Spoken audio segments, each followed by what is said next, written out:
Hello বন্ধুরা, আমরা আজকে কিভাবে সবেদা মাখা করলাম সেটা আপনাদের সাথে শেয়ার করতে চলে এলাম। আমি দীপান্বিতা দীপা।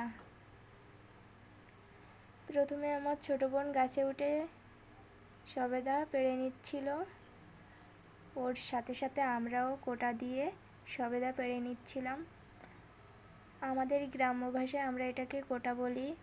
আপনাদের দিকে কে কী বলে সবাই কমেন্টে জানাবেন। সবেদা পেড়ে নেওয়ার পরে আমরা একটা পাত্রে জল নিলাম, তার ভিতরে আমরা সবেদাগুলো ছেড়ে দিলাম।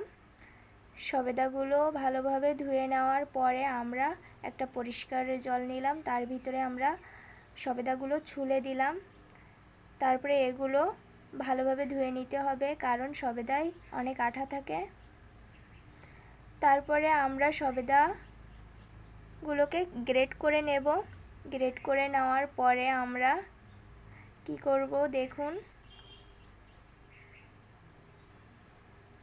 গ্রেট করার শেষে আমরা সবেদার ভিতরে কয়েকটা ঝাল দেব, তার ভিতরে লবণ, এগুলো একসাথে মিক্স করে নেব।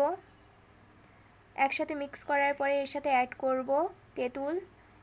এগুলো মাখিয়ে নেওয়ার পরে এর ভিতরে আবারও অ্যাড করব লেবুর পাতা। তারপরে দেখুন আমাদের তৈরি হয়ে গেল সবেদা মাখা।